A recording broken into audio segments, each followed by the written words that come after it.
Welcome to A Fork in Time, the alternate history podcast.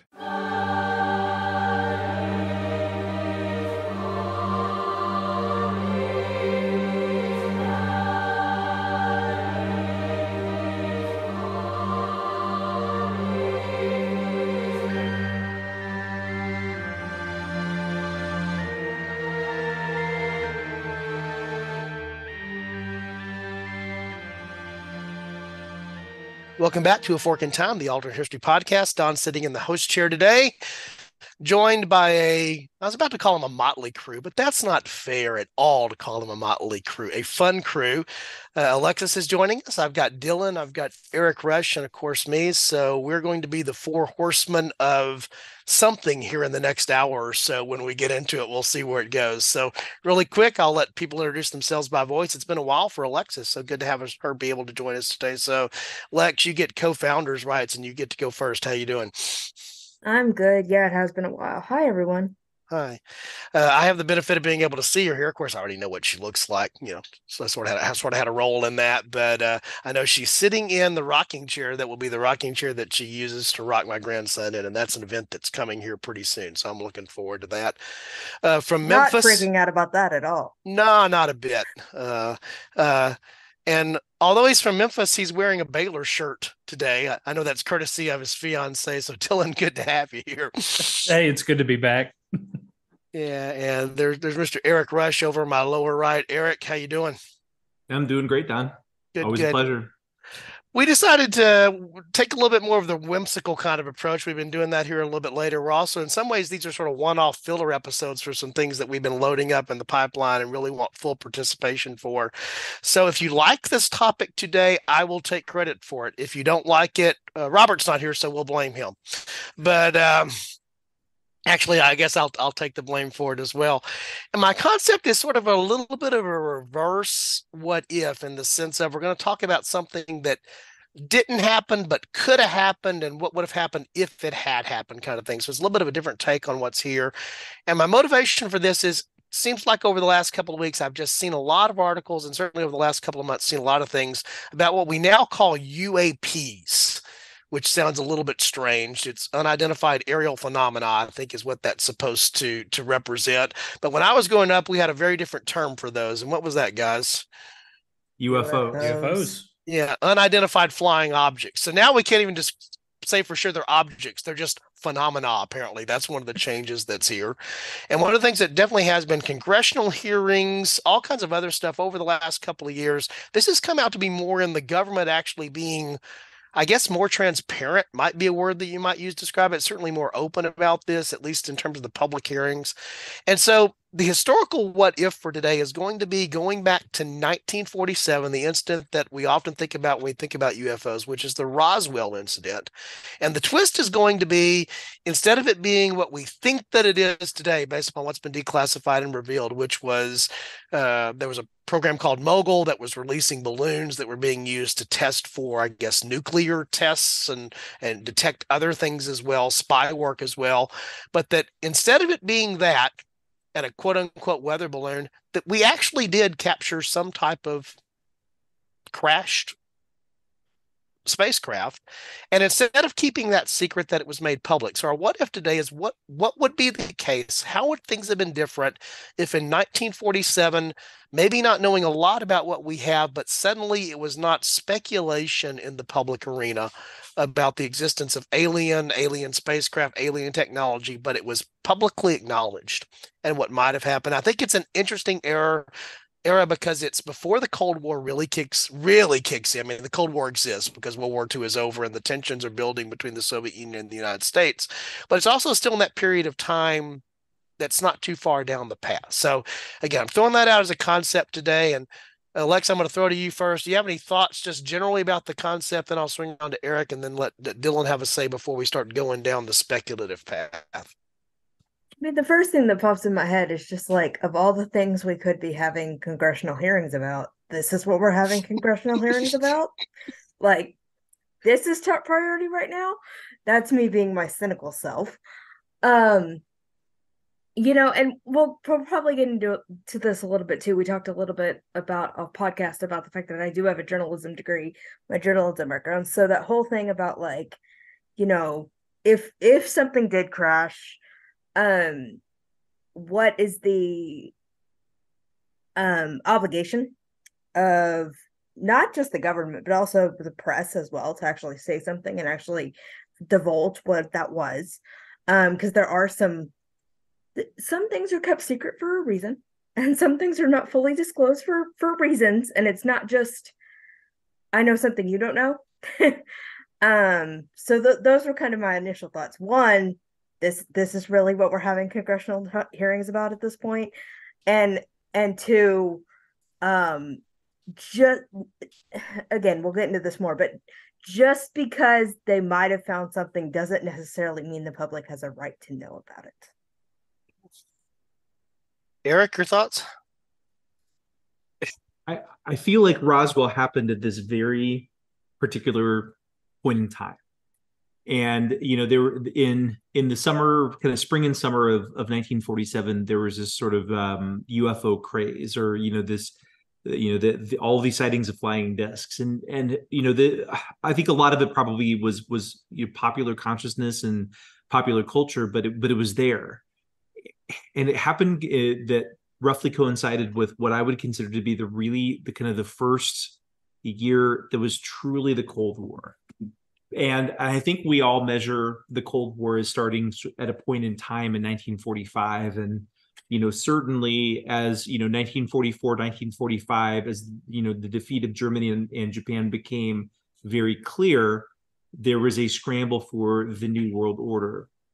And the tensions arose, but those tensions did not happen immediately, right upon those meetings. And I feel like 1947 was one of those. Was that year when things really became tense, and which is why whatever we decide about about that event in Roswell, in this podcast, Project Mogul happened. Like, that was a real thing. And and whether the events of Roswell were truly a part of Project Mogul, detect Soviet atomic weapons or not, that's another question. But the program itself was real, and so it provides us a lot of background, a lot of which is really interesting, some plausible deniability, and we can. And I will say that one of my favorite shows growing up was the X-Files. And so we can go full X-Files tonight. Like, I'm down with that. So you're suggesting the truth may be out there. The truth is always out there. Like, whatever the truth is always out there. Cool. Dylan, you're laughing. Yeah, I just don't know what to make of this. The little science fiction nerd in me that grew up watching Star Wars is just imagining all these sort of. It's going one of two ways. I just don't know which one it's going to go. We're either going to go to like a Robert Heinlein Starship Troopers Warhammer 40K, far future sort of hellscape of doom and misery once we realize aliens exist, or it's going to be kind of an Isaac Asimov, scientific utopia. I have no idea how it's going to go, one way or the other, but it's going to make for some really interesting discussion. Dylan, I'm giggling in my head, and I think out loud for two reasons. First of all, I have played 40K and own far more little plastic space elves than I would ever care to actually admit to. I was an Eldar player. In fact, if anybody's listening to the podcast, I'm looking to liquidate my army, and it's not small, by the way, because I just don't have the space to store it anymore. So that's one thing that pops into my head. And it's interesting to me that you mentioned Asimov, because, as in the episode a couple of weeks ago, the discussion around, what would American spy novels, or what would spy novels or spies in entertainment in general, that was the Ian Fleming, Ian Fleming dies and John Glenn becomes president. You guys managed to make the butterfly work for all of that when I wasn't there. But this idea of an Asimov type of science fiction, for example, compared to even a Frank Herbert, with Dune reemerging here more recently and in media culture, in a non-David Lynch form, so that it's not it's strange, but it's not that strange kind of form. You mentioned Star Wars. We've had conversations many times on this podcast about Star Trek, because I know a lot of the folks that are part of our team are science fiction fans. But the choice of Asimov to me is very interesting because of the Apple TV Foundation adaptation, which just finished up its second season, which is, yes, it's that, but it's not. And part of what they did there was actually turn it into something that wasn't as stage play esoteric as Asimov's original Foundation novels were. They're action based now. So Dylan, they can go both places as far as I'm concerned. Is I guess my point is I'm okay with going either place, including the 41st century with a strange emperor of man. Eldar and space orcs, if that's where you want to go, but also along the lines of where Foundation went. I guess the first thing that pops out into my mind, which echoes what Alexis was talking about, and Eric was talking about, and Dylan, what you were talking about there, and what we talked about off podcast, is this idea. The thing that I want to explore is coming off of World War II. This is 47. We are not that far removed from the war at all, and so been a pretty traumatic event. Things are, in some point of returning to normalcy. What do you think would be the public's initial reaction to being told about an alien spacecraft? Paranoia. What does that paranoia look like? I mean, are we talking about masses in the streets? Are we talking about people, running to cellars? I mean, it's sort of, War of the Worlds kind of thing. I mean, what does that look like? Oddly enough, I don't think so. I think this is a 1947 where the population would be paranoid, they would be scared, but they wouldn't, I don't think, push that paranoia towards the government. Because I think this is still a United States where people still fundamentally trust the government. And so I think I don't know exactly what that would look like, but I don't think we would see mass uprisings. I think we would see a population that would be seeking answers from the government. And, if the government is willing to provide those answers to the best of their reasonable ability, I think you would still see stability, but I think there'd be a lot of questions. Is there hysteria? Is there hysteria, or is there just paranoia, or both? I don't know the answer to that. Alexis or Dylan, what do you think? I don't see hysteria. I think it'd be more, I think definitely paranoid. And I think Eric's onto something with saying, just, yeah, it's not hysteria. I see it more as a cautious curiosity, maybe. Mixed with a little bit of paranoia. Yeah, for some reason I'm not seeing. It's funny, the first thing that popped in my head when we started talking about aliens invading with the Daleks from Doctor Who. So I actually had to go and look up when did Doctor Who actually, because I couldn't remember. It was 63. So we're a little while off from that. Because that was hysteria. But for some reason I don't see that. I see lots of questions, and I see a lot of paranoia, but it's a subdued, quiet paranoia, if that makes any sense. I think so too. I don't see a lot of uprising. I don't see I see a lot of interest, a lot of questions, but I don't see uprising here. This is not a population that has any interest in rising against a government that they feel is fundamentally has their best interest. I mean, again, we've just defeated Japan and Germany. It is also it's a fairly significant post-war recession, and the Cold War with the Soviets is heating up. This is not really a recipe for domestic unrest. Yeah, I'm kind of curious what the cultural reaction would be in terms of the Cold War part of it, because obviously, if the American public figures out that aliens are real in 1947, that obviously means that the American military industrial complex that's developing is going to figure that out too.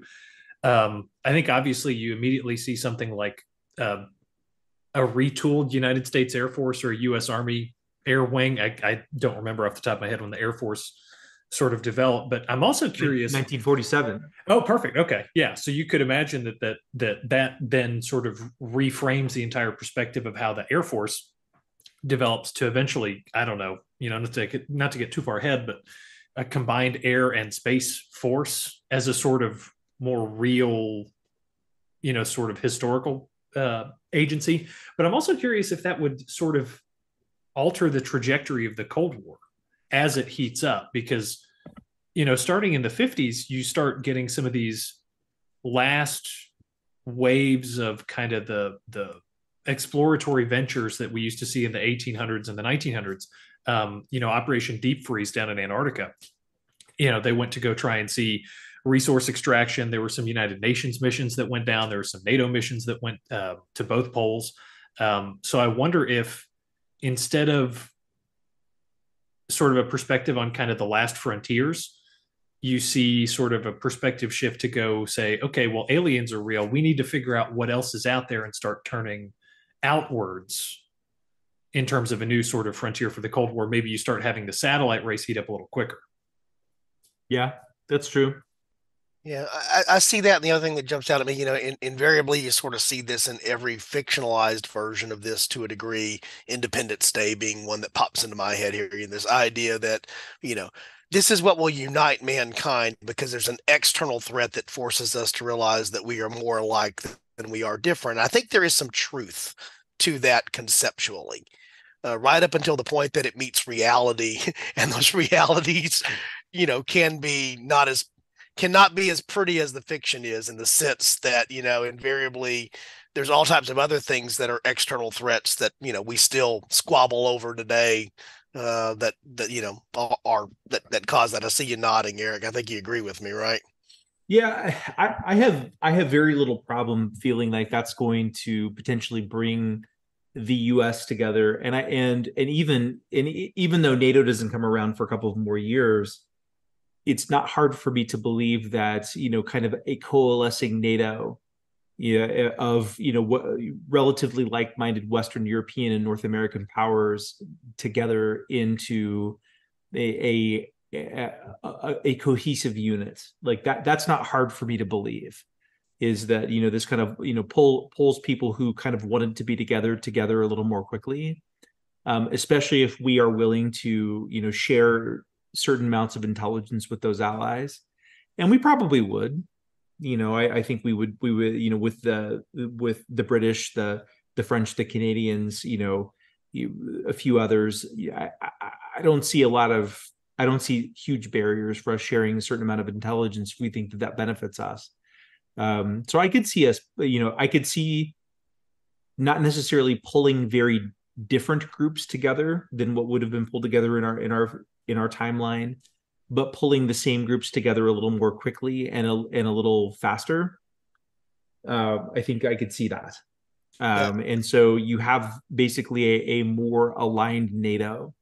And we can get into like, I have actually just came up with an idea of a downstream effect of this that would be helpful for the kind of the long-term scenario in NATO. But I think it pulls people together.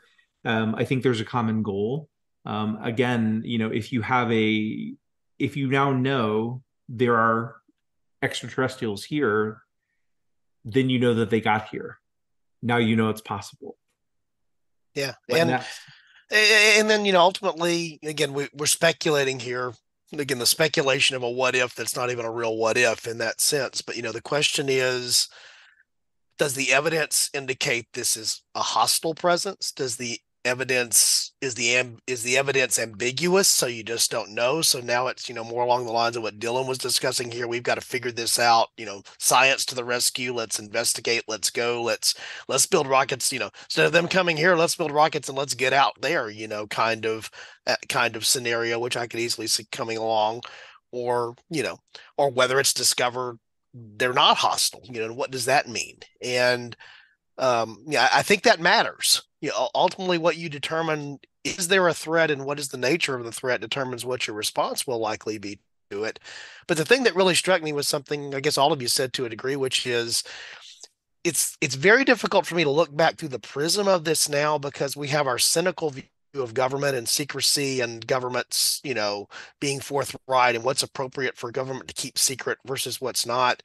Um, this is only a few years removed from the Manhattan Project, a secret that was kept and was deemed needed. It was hard to keep. Truman sort of becomes vice president, as I've always heard the story, because he was digging into where the money was going, and that was one way to sort of, to co-opt him from continuing to do the research that was there. But generally speaking, in 1947, to your point, Eric, people trust the government. And that's not where we are today. Now, if this were to come out today, it's like, well, why didn't immediately? I think it's the distrust response, I guess, is my point. Yeah, and I was sorry. Go ahead, Eric. No. You're good, Dylan. I'm just agreeing with Don. You actually had something to say. Well, I was thinking that was actually one of the things that struck me is, in this scenario where we have this sort of massive, essentially it's a governmental stewardship of the public trust with this massive, secret that comes out that aliens are real. I think the Freedom of Information Act and sort of its related ilk becomes a much more interesting conversation in terms of it's seen less as, now these days, the Freedom of Information Act and all of those kind of informational sunshine law kind of things, they're seen more as a way to sort of root out corruption in government. But if the Freedom of Information Act, say, gets passed, maybe 10 years earlier in 1956, in the middle of the government trying to figure out how do we responsibly convey all of this information that we may or may not be, extrapolating or figuring out or reverse engineering these alien secrets, how do we handle that? We may end up seeing just an overall public consensus toward a more trustworthy government. And I think if you have something like a Freedom of Information Act that comes earlier, that then lays the groundwork for sort of a more openness to help maybe ease the tensions of the Cold War with the Soviets, because you have, instead of a US government that's seen as sort of withholding secrets and doing, these sort of repeated Red Scares and sort of investigative kind of witch hunts, you can maybe see that they might be seen as being sort of holding the olive branch, so to speak, to kind of let the Soviets, say, hey, look, we're trying to handle this responsibly. We're trying to get this Information Act. So it could potentially ease at least the 1950s portion of the Cold War when it's a lot of information mistrust. I don't know, just a thought I had.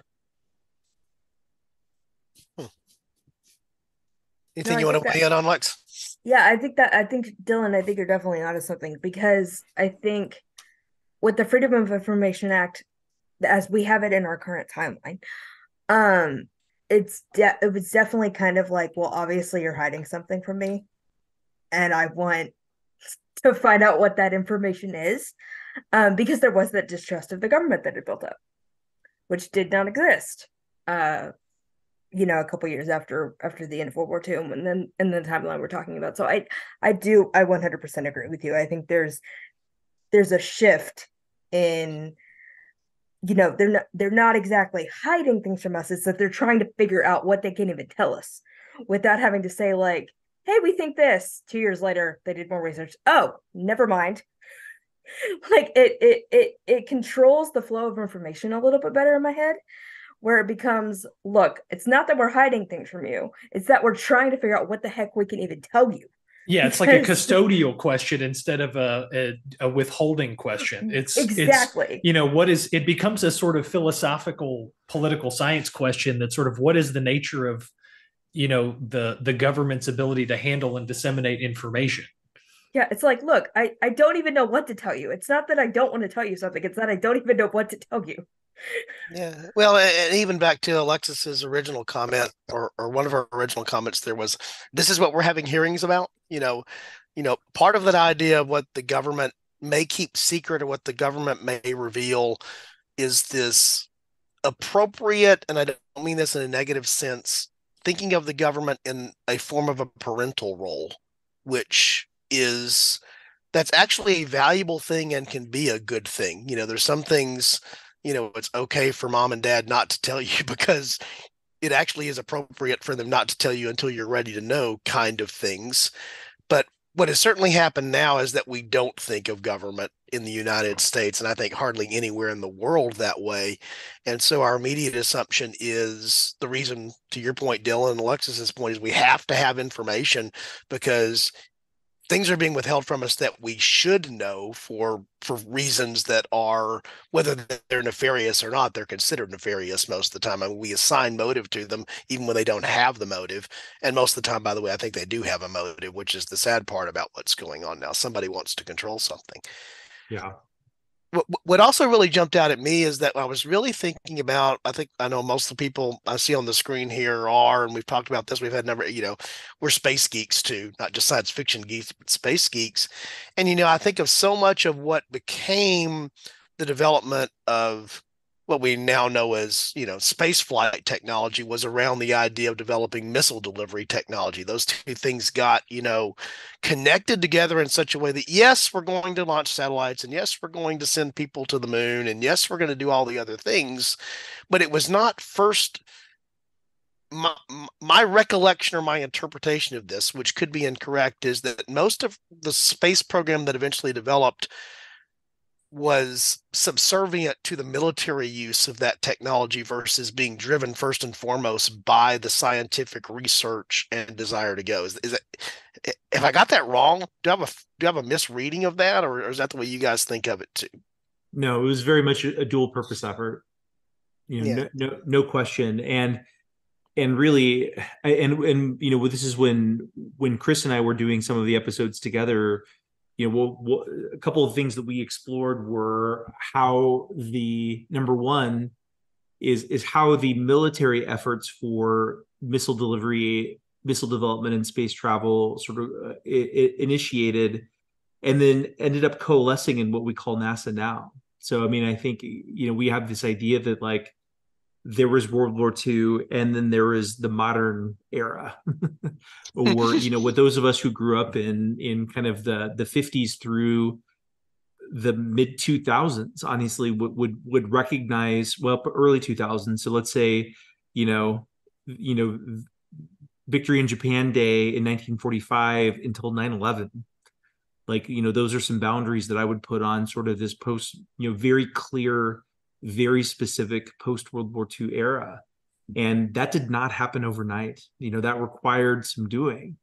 And so I think it required a certain amount of paranoia and interest in keeping up with Soviets, tempered with the idea that we still wanted to explore space. And I'm not even here to tell you that was wrong. Like, I love exploration. I think, I'll be honest to the group here. Like, I tried to join the Navy Medical Corps after college, so they could pay for my training, and because Starfleet wasn't hiring. Like, I'm very much into the idea of exploration in general and exploration of space. And so I think that's a good effort, but at the same time, we lived in a dangerous world, and we won that first battle in that dangerous world, but we didn't know if we were going to win the rest of them. And so, we felt the need to protect ourselves. And, we can armchair quarterback things that happened, almost 80 years ago now. But, we were scared, and we felt like we were in a really vulnerable state. And we felt like we only had a few years of where we were, clearly exclusive with nuclear weaponry, because we knew the Soviets were going to develop it later. We knew that was not a question of if, it was a question of when. And when was 4 years? That was not a long time. Yeah. And so we had to put a lot of stuff in place. Hence Mogul, hence the existence of Mogul, right? Mogul, and why that existed in 1947. So, I think one of the things that I appreciate about our discussions on A Fork in Time is that we look at this in a modern lens, but also I feel like we are also fairly cognizant, as much as we can be, considering who we are, of what the past looked like. The past was very different, and that we can't always assume modern sensibilities with that, and that the world was a scary place in very different ways. Yeah. And there's not that far removed from 47 until what is Sputnik 57? Is it a 57. decade? Yeah. Yeah. So it's really not that far removed. And the other things that were going on there with high altitude testing, the Air Force was doing, and other things obviously that were leading up to that. But I think we've talked about this before. If you just advance the space race in a good way a couple of years, if you just advance the idea of exploration of space in a couple of years, the way that exponentially plays itself out is we would be decades ahead of where we are now. If you just change the trajectory, probably 2 or 3 years worth back in the late 40s and the early 50s, with an eye towards that, trying to understand what's going on. And I can't help, so often now when we think about the space race, again, it was about lift, right? It was about how big a payload could you get up into orbit, which also means how big of a payload could you drop on the enemy, right, via orbit.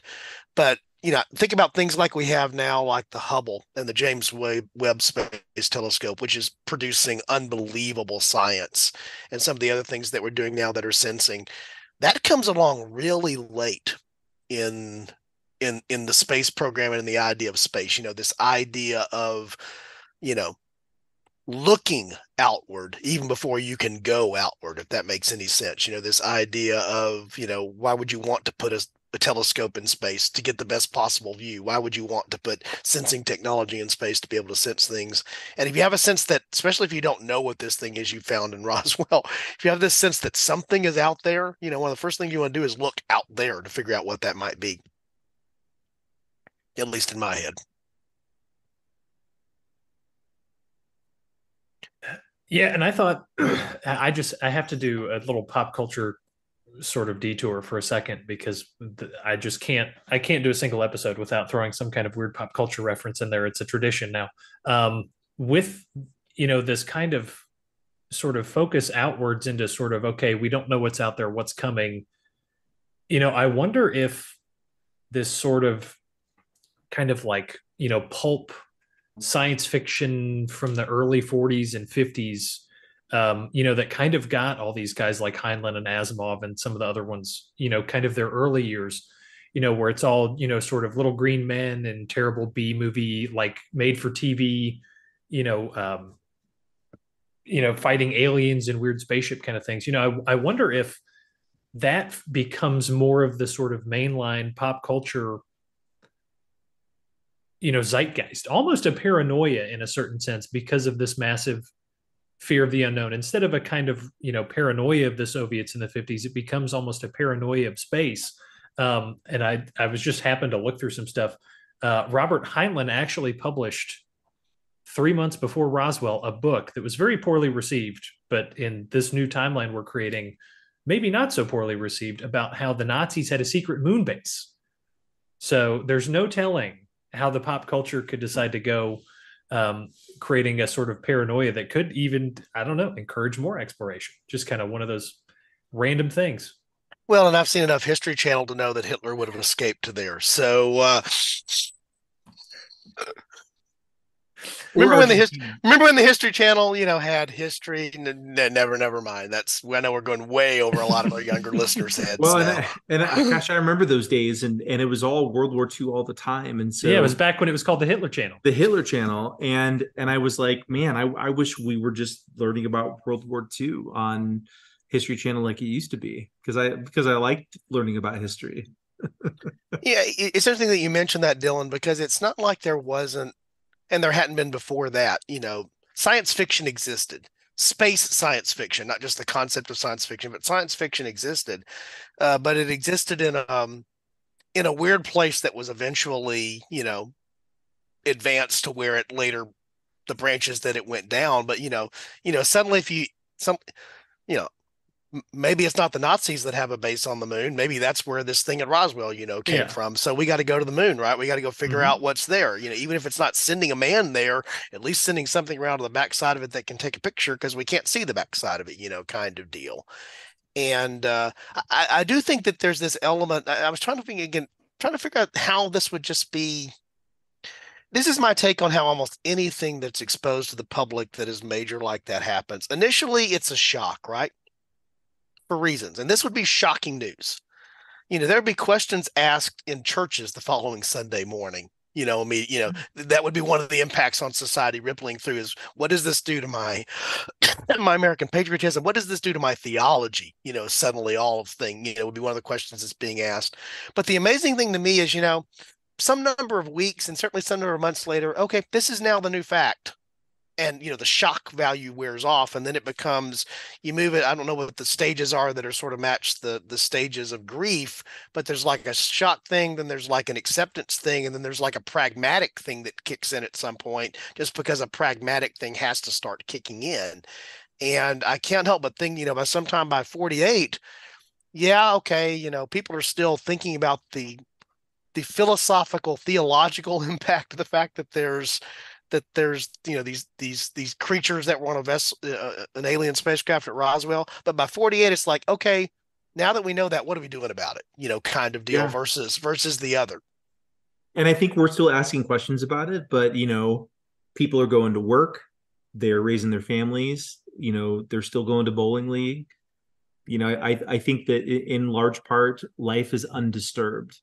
Even though there's other questions, the topics of conversation at bowling league might be different. Yes. The topics of conversation at church might be different. And that's or the astronomy club. Or astronomy club. So we are having some different conversations. We have internalized a somewhat different reality, even though our day-to-day is very likely not much different. Yeah. And maybe these are good discussions to have. Maybe these are really healthy discussions to have. But they're different. Yeah, and I think where I draw from that, and I try to find application today, is the concept of we're going to discover something we didn't know at some point again soon, whatever it might look like, whatever it might look. That's the nature of science. It's always uncovering things that we don't know. And what I think this is just my take. You can agree or disagree with me, but it's my take, is we have gotten less pragmatic about what that actually means than we used to be in the past. We've gotten less where we actually would be pragmatic in our response to say, what do we do about this? Because unfortunately, our politics and our society and so much of what's gone on now is we would spend years and months finger pointing about who should have known, who didn't know, what they didn't know kind of thing, versus saying, okay, this is the reality. Now, what are we going to do about it?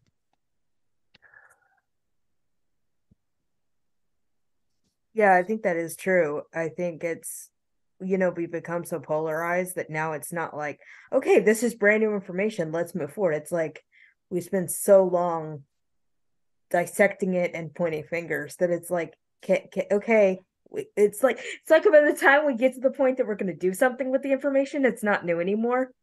Yeah. Yeah. Well, go ahead, Eric. And I could not agree more, Alexis. And we found out something else in the meantime because we waited so long to do something with that first piece of new information.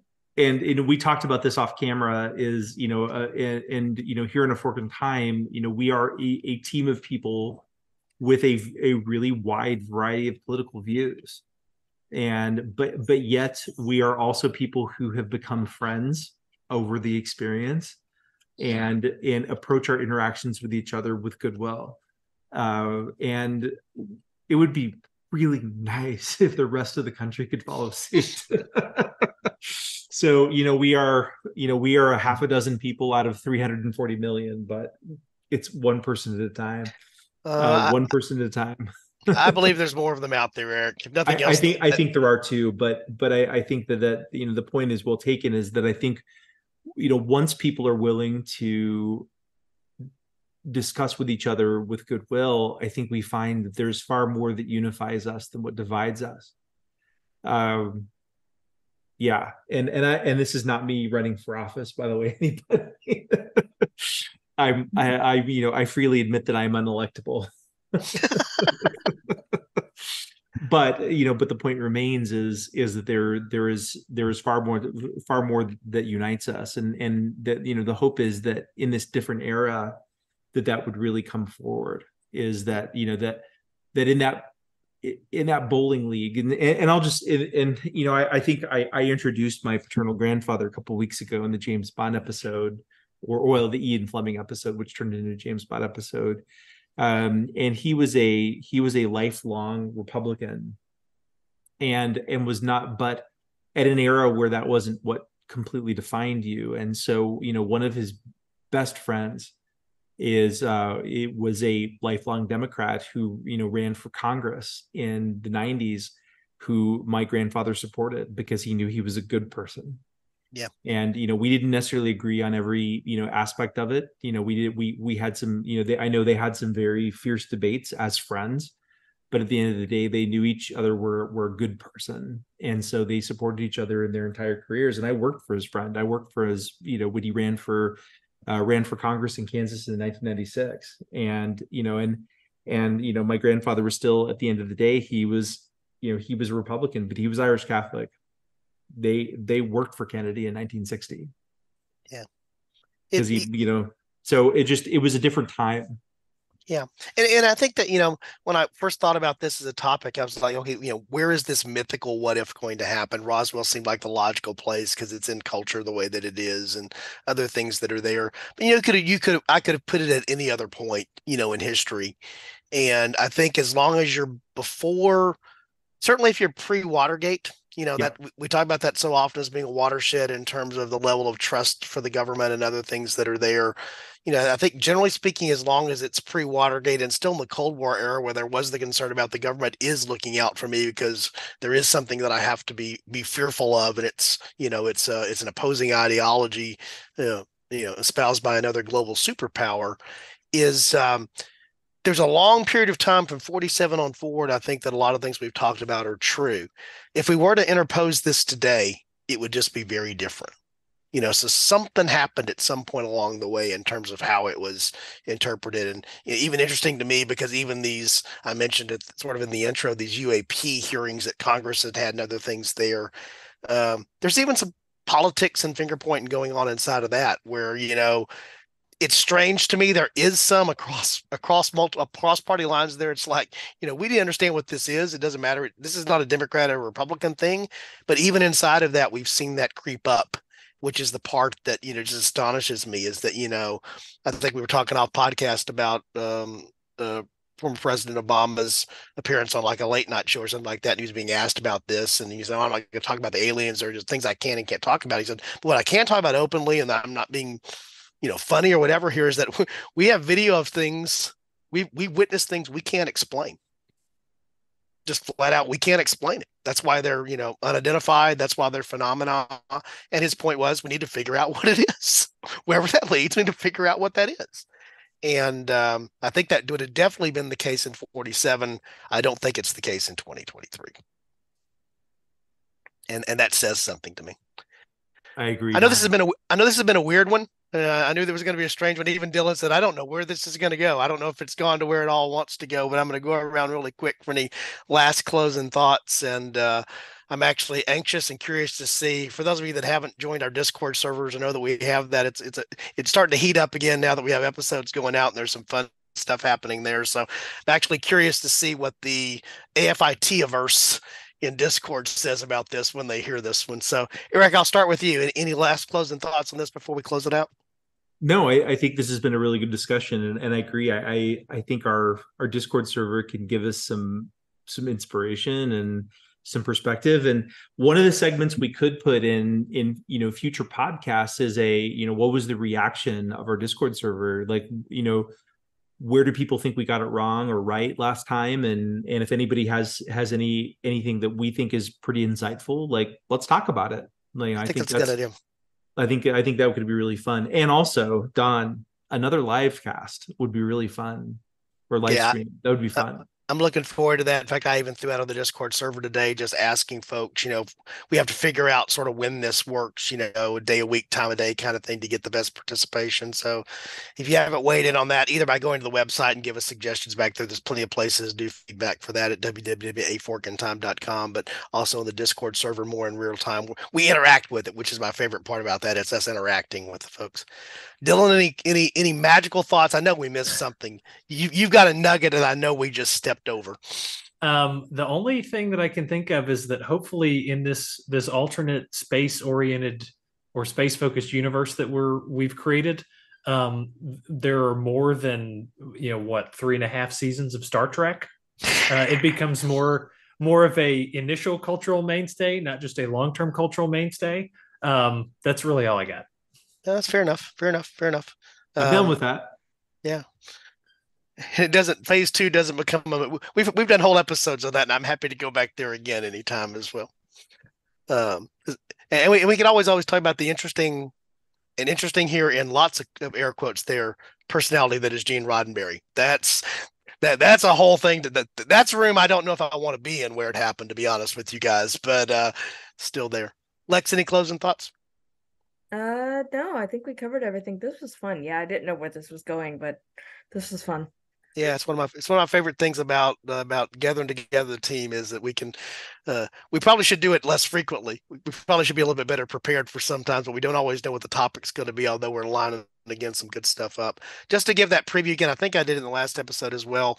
As we relaunch the room where it happened, our plan is to be in Rome in the Curia Julia, which is not the only place the Senate ever met. In fact, it's a latecomer in terms of where the Senate met, but talking about the idea of Rome. And then connect that to some Fork in Time episodes. It occurred to me I was going to say this to you guys. There's more than 3 of us here, but I know Dylan, you've talked and suggest I know we'll have some things on the various triumvirates that grew there. And I was thinking about trios throughout history. And invariably, when I think about Roman triumvirates, I'm sure we'll talk about it on that episode. There's always a weak link in the 3, right? In terms of there's always like 2 and then somebody that's just along to be the 3rd.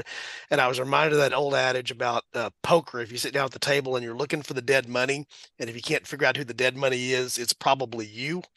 And, sometimes when I'm looking around on the podcast screen here, I'm like, okay, who's the wink link here? I think I might be the wink link here. So, so there we go. But good stuff there as well. I just want to mention to our listeners, again, I mentioned a couple of times, we do have the website, a place to go give us topical suggestions and feedback. I like your idea a lot, Eric, of incorporating some of the feedback that we get on the Discord server. So, it's tough to have a conversation in a one-way audio medium like a podcast, but it is possible to do that when you have a community and you make an effort of circling back around to it. And we definitely will get a live stream done sometime this fall. When that's going to be, I don't know, but it's going to happen. And my real goal for that, I've thought about a lot of things about what that could be. One of that would be to actually do an episode like this, where a topic is known ahead of time and we throw it out so the folks know what they're coming for the live stream, but have that live interaction where folks can jump in and be part of the expanded team and what's there, with the exception of Alexis, who, comes to the podcast a different way. Everybody else that's on the podcast now came to the podcast normally starting as a guest, even if they were somebody that I knew or otherwise. And I think we got some more talent out there. I think we got some more team members out there. We just haven't found them all yet, which is the other thing that's pretty cool. So for Dylan, Alexis, and Eric, this is Don signing off for this episode of A Fork in Time. Lex, you're on the podcast, so I have to throw this to you. If someone should happen across a fork in time, do we have any suggestions for them? I think they should take it. I like that idea. Thanks, guys.